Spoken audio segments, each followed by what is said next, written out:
Today we're going to learn how to make a corset like this. And just a disclaimer, there's a lot of different ways to make corsets. This is just one of the ways that I learned that I find the easiest. So yeah, it's not historically accurate. I'm not like a corset expert master, so it's kind of just like a fun, easy way to make a corset. I tried to make this video for sewing beginners, so it is pretty easy to follow. So if you want to learn how to make a corset like this, then keep on watching. And make sure you like, comment, and subscribe if you want to see more sewing tutorials. For the corset pattern, you can either make one yourself. There's a video tutorial on YouTube on how to do it, so I'm going to link that down below. There's also free sewing patterns online, so I'm going to link those down below. Or you can buy some. I'll post a couple different options down below as well.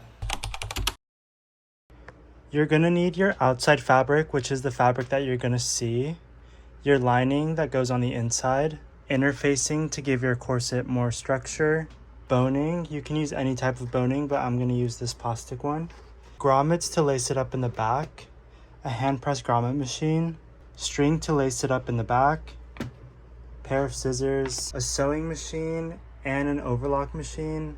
You don't need an overlock machine, but it does help. And all of these items are going to be linked on my Amazon storefront, which is linked in my description or on my profile. For the outer shell, I'm using this non-stretch satin. This is the right side, which is the pretty side. This is the wrong side, which is the ugly side. Now add the iron-on interfacing. Make sure this goes on the ugly side of your outer shell fabric. Using interfacing is optional but highly recommended because it adds a lot more structure to the corset. But I have made corsets in the past with just the outer shell and the lining, and it wasn't as sturdy, but it still works. And there is a lot of different types of interfacing, but this is the type of interfacing that you iron onto your fabric and it sticks to it. Try to get the interfacing as smooth as possible onto your fabric. Now fold your fabric in half, and then you're also going to fold your lining in half and then lay it on top of your fabric. Now when you make your corset pattern, it's going to be numbered 1, 2, 3, 4, 5, 6 in the back. So now we're going to lay out our pattern pieces 1, 2, 3, 4, 5, and 6. And pin them down. And now you're going to cut all your pieces out. Now that we have all our pattern pieces cut out, we're going to start out with pattern piece number 1. So first we're going to grab the 2 lining pieces, make sure they're right sides together, and then add pins down this side right here. Now that these 2 lining pieces are pieced together, we're going to do a straight stitch down this side using a 5/8 of an inch seam allowance. Make sure you backstitch at the start and at the end. I also forgot to mention, if you make your own corset pattern, make sure you add your seam allowances. And if you buy a corset pattern or find a free one online, there's a chance that the seam allowance is already built into the pattern. But if not, make sure you do add seam allowance. So then it's going to look like this, and then when you open it up, it's going to look like this. So this is going to become the front side of your corset. And notice you have the 5/8 of an inch seam allowance right here. You're going to want to press this down with an iron. Every time you stitch 2 pieces together, you want to make sure you're pressing the seam allowances open. Now we're going to grab our outer shell, put right sides together, and then pin them together. Now that right sides are pinned together, we're going to sew down this side using a 5/8 of an inch seam allowance like we did with the lining.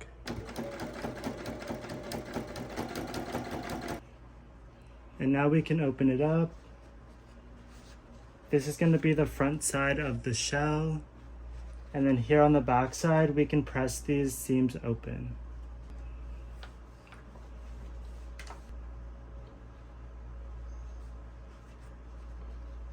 So now we're done sewing pattern pieces 1. So we're going to move on to number 2. You just want to line up right sides together and then pin on each side. So this first piece is going to line up with this one. So we're going to pin that together here. And then the other piece is going to line up with the other side. And we're going to pin that here. Your pattern piece will probably have notches in it. And the notches are going to help you line up your pattern pieces and make it easier. We're going to line up the sides of 1 with the sides of 2. And we're going to do the same thing with the lining. So this is the lining pieces 1. And we're going to line up the lining pieces of number 2 and then pin them together. Now we're going to sew down the sides again with our 5/8 of an inch seam allowance and then press the seam allowances open. We sewed the sides together. It's gonna look like this. The back side is gonna look like this. And I'm gonna press these open. Same with the lining.